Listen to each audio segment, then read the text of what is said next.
What up, YouTube? Welcome to Chicago Reacts. My name is Jared, as always, joined by Kelly, and today we'll be reacting to Napoleon in Russia Part 3 by Epic History.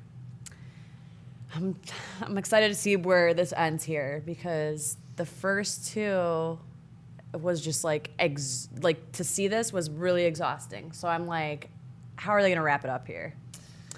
Yeah, this has been a wild series, very new to us. So thank you guys for bearing with us. Thank you guys for all the comments, and continue to engage with us. So with that said, let's get into Part 3 of Napoleon in Russia by Epic History. The 15th of September, 1812. 83 days after invading Russia, a week after his costly victory at Berezina, Napoleon entered Moscow. He expected to be greeted by dignitaries, formally offering the city's surrender. A dignitary? So many words that I don't know what a dignitary is. If anybody knows what a dignitary is, let me know down in the comments. Thank you. And can you make it easy for us to understand? Yeah, don't use harder words to describe it. Dignitary for dummies. Explain it. Dumb it down for me. I've never heard that word in my life. So please let me know what a dignitary is. Instead, he discovered that 90% of Moscow's inhabitants had fled. A fire had started the previous night and was blamed on drunken soldiers. But over the next 48 hours, fires continued to break out across Moscow until most of the city was ablaze. Count Fyodor Rostopchin, the city's governor, had ordered that Moscow be destroyed rather than allowed to fall into enemy hands. Damn. And now fires were being started deliberately by Russian criminals freed from jail and acting on police orders. French soldiers rounded up and shot any they could catch. But the inferno was impossible to contain. In 4 days, 2/3 of Moscow was destroyed. I was just thinking, you know how all of them are men? What if there was a female version, or maybe there is, I don't know, or I don't think so though, because of the time period. But that would have been crazy. Pretty wild, yeah. That would be wild with females in there, but the men are doing the dirty work in this one. Ugh, with the fires finally under control, Napoleon's soldiers turned their attention to systematically looting the ruined city. While from his new quarters in the Kremlin, Napoleon sent a letter to Emperor Alexander in St. Petersburg, inviting him to make peace and end the war. How does he send him the message? How does he... how are they communicating right now? That seems like a pretty far distance to send a message. Is there a bird or a messenger of some sort that is passing this along? That's been my thought. I want to know. Yeah, so let us know down in the comments. He received no reply. You look so mad. Just left him on red like that? Confident that Alexander would eventually negotiate. But as the days passed, he grew increasingly uneasy. Cossack raids were disrupting his vital communications with Paris, as well as the arrival of supplies. While the steady attrition of French forces and Russian reinforcements meant Napoleon was outnumbered for the first time in the campaign. Wow. Rumors also reached him that his reluctant allies, Prussia and Austria, were in secret talks with his enemies. Napoleon had proposed that the army winter in Moscow, but that now looked too dangerous. Reluctantly, he accepted that the army would have to move back to Smolensk to find safe winter quarters. Napoleon knew how severe Russian winters could be, but continued to put off his departure, reassured by fine October weather, and hoping that at the last minute there might be a message from Alexander offering peace. It never came. On the 13th of October, the first light snow fell. 5 days later, Kutuzov launched a surprise attack on Murat's advance guard at Vinkovo and defeated it. Napoleon, stung into action, gave the order for the army to leave Moscow the next day. Moscow gets pretty cold. Yeah. I wonder if it gets cold. It gets colder than Chicago out there, right? I don't know. I'm curious, actually. Good question. What's the colder city, Moscow or Russia? 100,000 men of the Grande Armée Moscow or Chicago? left Moscow in a column 10 miles long, with an estimated 40,000 carriages and carts.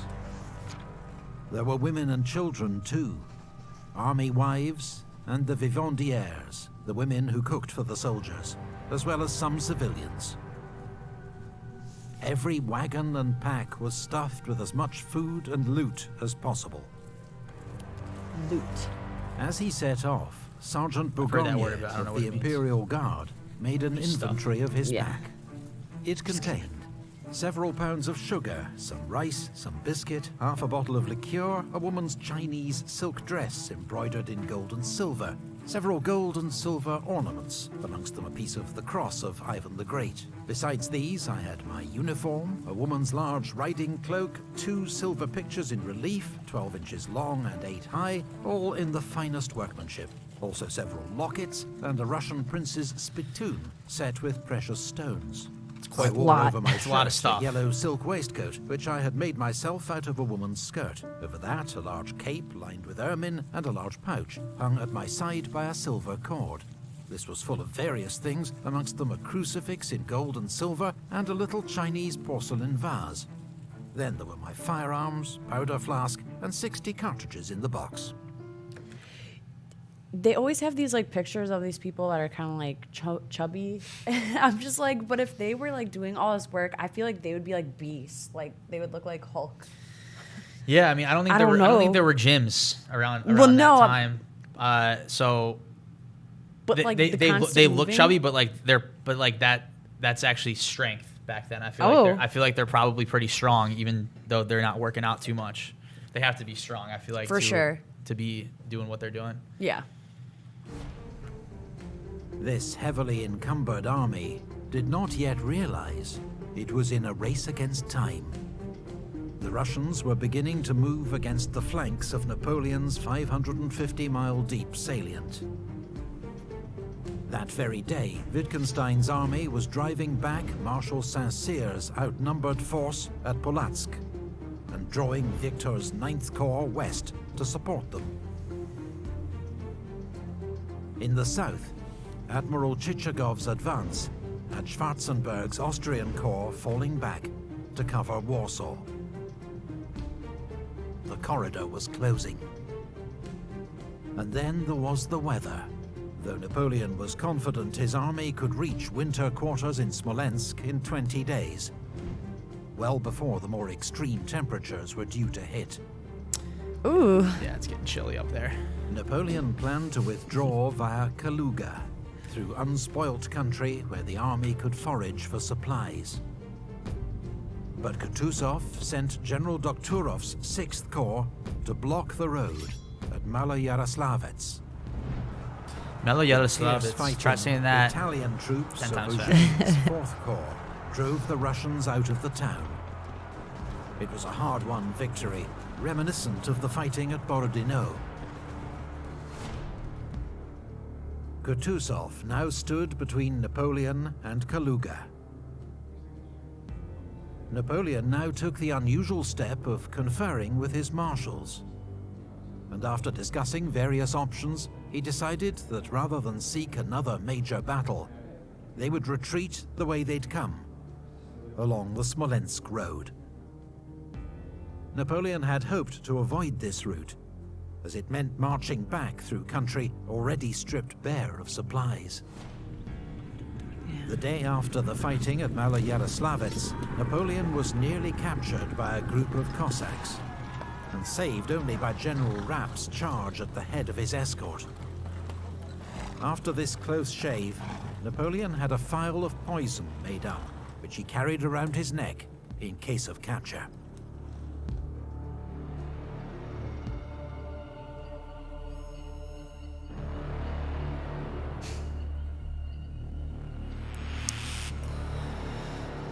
Okay.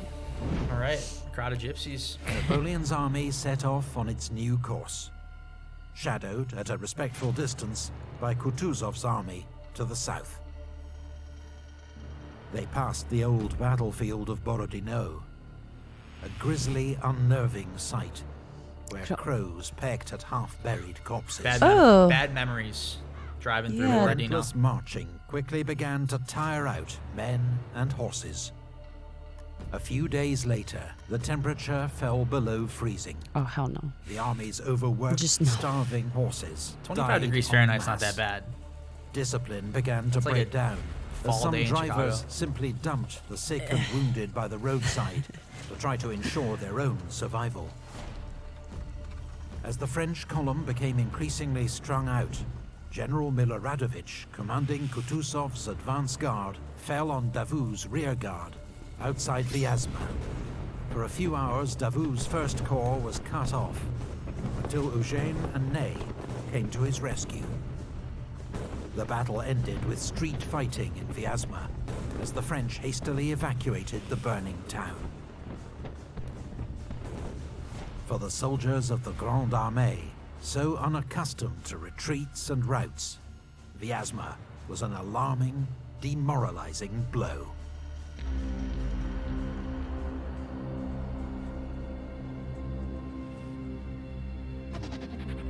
Yeah. On the 4th of November, it began to snow heavily.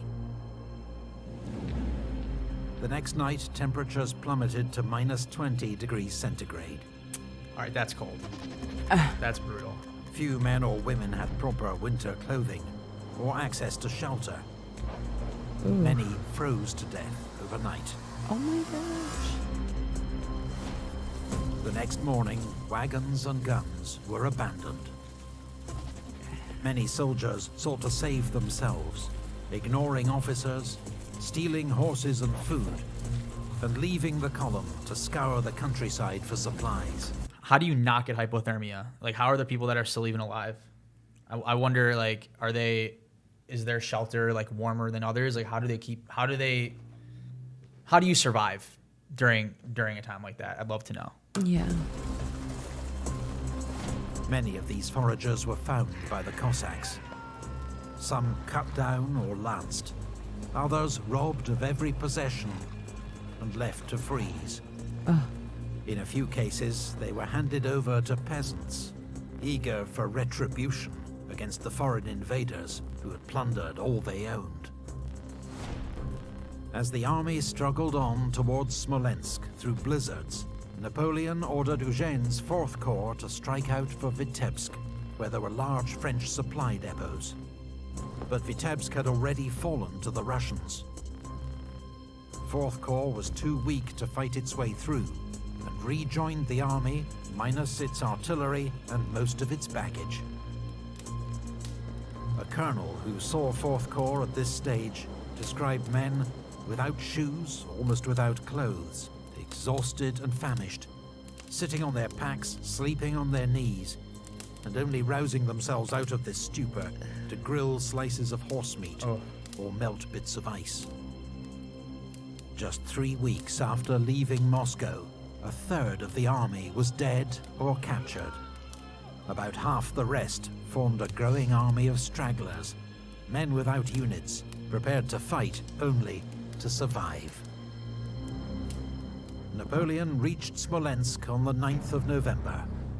The first troops into town ransacked the supply depots, leaving nothing for those who followed, including Ney's rearguard, which arrived 6 days later.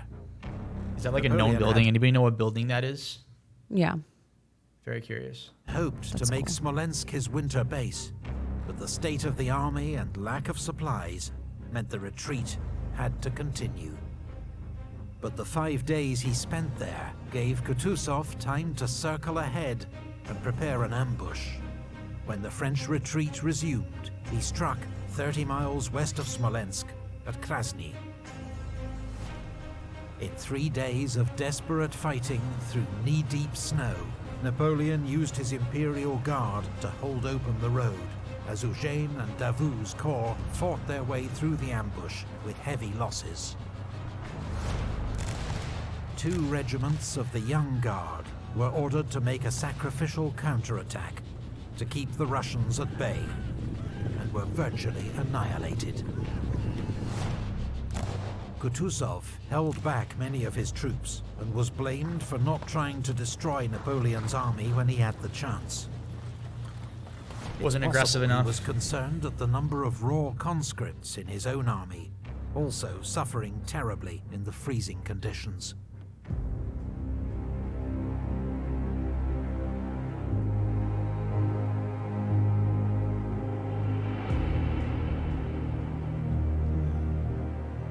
Not every French corps broke through at Krasny.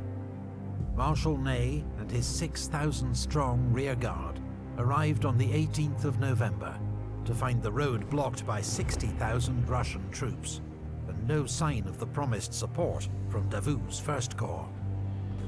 Ney's men hurled themselves against the Russian lines with desperate courage, but were mown down.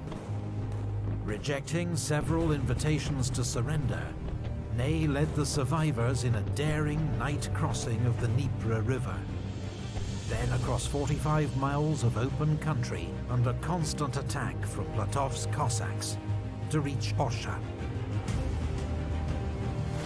By the time Ney rejoined the army, his rearguard was down to just 800 fighting men, leading a column of several thousand stragglers. The army regarded his escape as a miracle, and when Napoleon heard of it, he immediately dubbed Marshal Ney the bravest of the brave.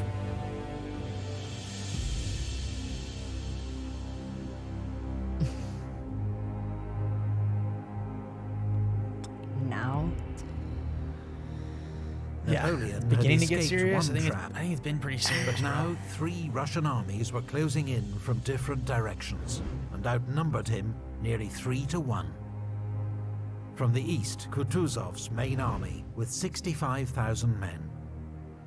From the north, Wittgenstein with 30,000, steadily driving back Marshal Victor's 9th Corps. And from the south, Admiral Chichagov's army of Moldavia with 34,000, having detached General Ostensaken with 30,000 to prevent Schwarzenberg's Austrians and Reynier's Saxon Corps marching to Napoleon's aid. Napoleon was heading for Minsk, a major French supply base with vast stores of the food, clothing, shoes and ammunition that his army so desperately needed. But on the 21st of November, disastrous news arrived.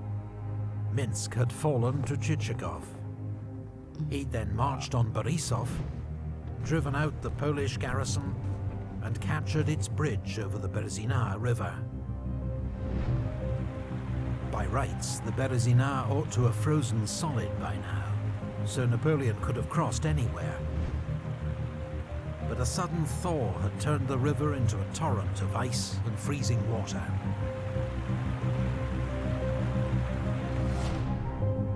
Napoleon was at least joined by the hard-fighting Marshal Oudinot and his 2nd Corps, which hadn't suffered as badly as the main column on its retreat from Polotsk.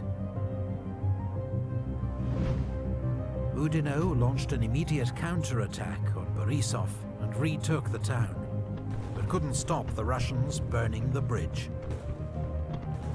With no other bridge for miles in either direction, it seemed Napoleon's exhausted army was finally doomed. But there was one sliver of hope.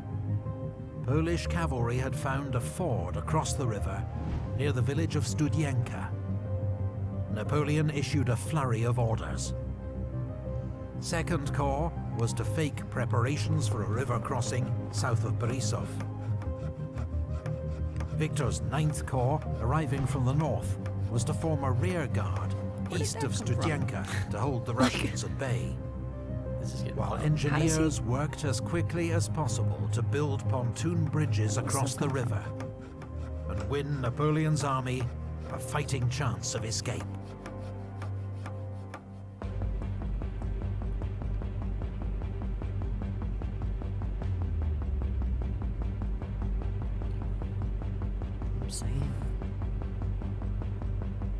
On the afternoon of the 25th of November, General Eblé's Dutch engineers began building 2 300-foot pontoon bridges crossed the Berezina River.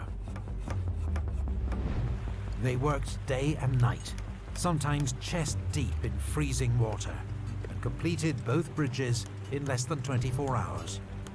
Few of the engineers survived the ordeal. Chichagov had been totally fooled by the diversion south of Borisov, and was moving his troops south to face it, allowing Napoleon's army to begin crossing its rickety bridges virtually unopposed. Oudinot's 2nd Corps led the way to secure a bridgehead, followed the next day by the remnants of the main army. Priority was given to formed troops, still able to fight. For the time being, the army's vast crowd of stragglers remained on the far bank. By the time Chichagov realized his mistake and began moving north, Napoleon had troops in place to defend the crossing. On the east bank, General Partonneux's 12th Division, 4,000 relatively fresh troops from Victor's 9th Corps, formed the rearguard.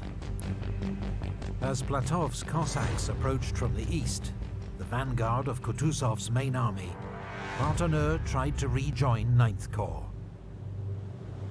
But caught in a swirling blizzard, with visibility down to 50 meters, he marched straight into Wittgenstein's army.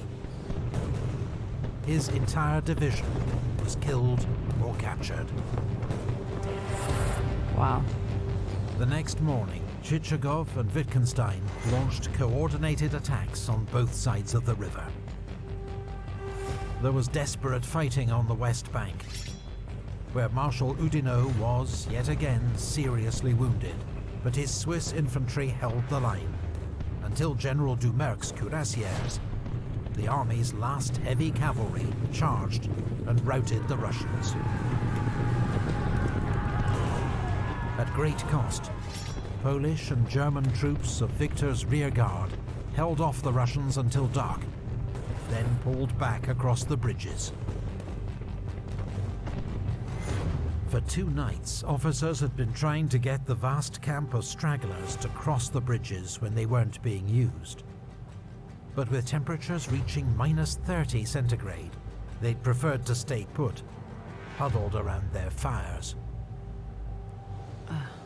At dawn on the 29th, with the army leaving and the Russians approaching, thousands of stragglers surged in panic towards the bridges. Uh-oh. Dozens were crushed underfoot. Others fell or were pushed into the water, or tried to swim, which was certain death. When French engineers burned the bridges at 9 a.m., thousands were cut off and left to the mercy of the advancing Cossacks. Some became prisoners. Others were simply put out of their misery.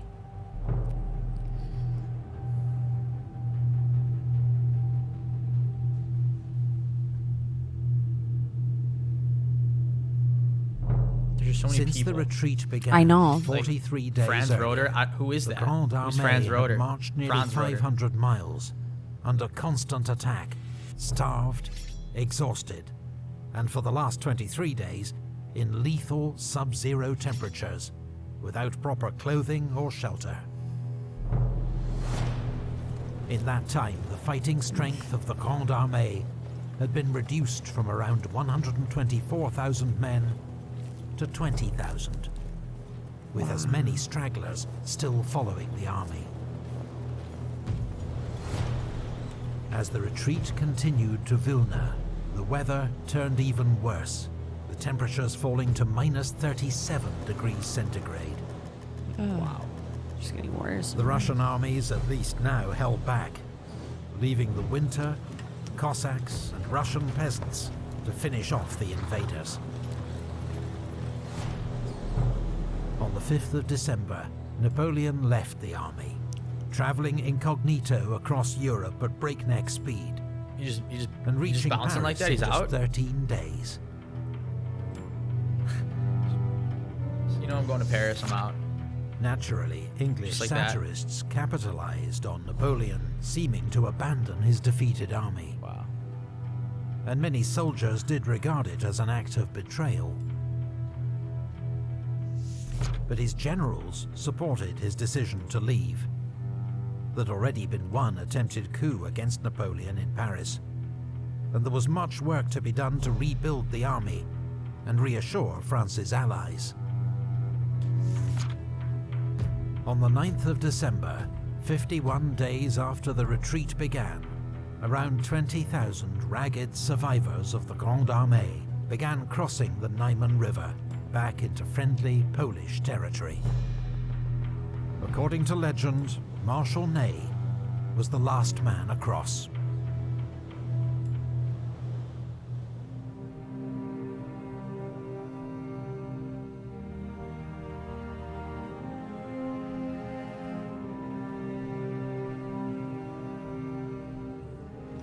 Napoleon's invasion of Russia had proved to be one of the greatest military disasters in history. He had made fatal miscalculations about geography, logistics, and above all, Russia's political and strategic response to his invasion. These blunders cost his empire around 500,000 men, as well as 250,000 horses and 1,000 cannon. Damn. Put another way, Wow. of every 12 men who marched into Russia with the Grande Armée, one was killed in action or died of wounds. 2 were taken prisoner, one of whom died in captivity. 7 died from disease or the effects of climate. Just 2 returned alive.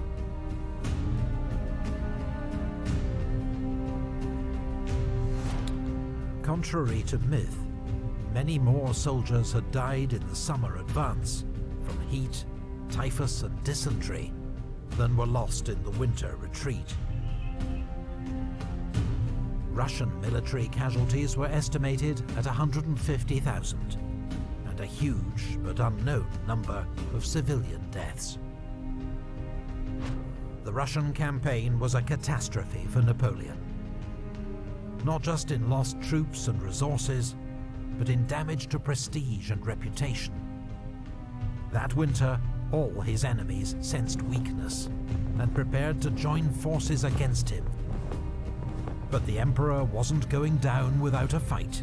Of course. Back in Paris, Never he does. admitted to his ministers, "Fortune has dazzled me, gentlemen. I've let it lead me astray.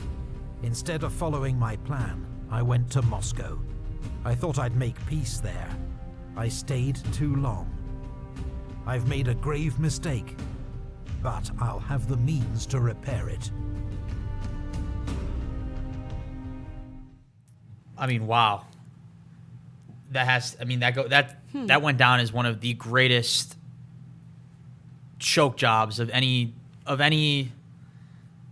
battle ever. I mean, Napoleon went in there. He was the team that goes in the playoffs undefeated and just chokes in the championship game. Yeah, I wasn't expecting that. I think when you win that many battles over time and everybody is, and you have that big of a target on your back, people are studying your every move and figure out ways to beat you down the road. Yeah. So I think it just got to a point where these other countries, they've seen enough Napoleon to know how to beat him. Yeah. And he just went down. Like, you can't win them all. Wow. He made a lot of mistakes along the way, but he'll be back.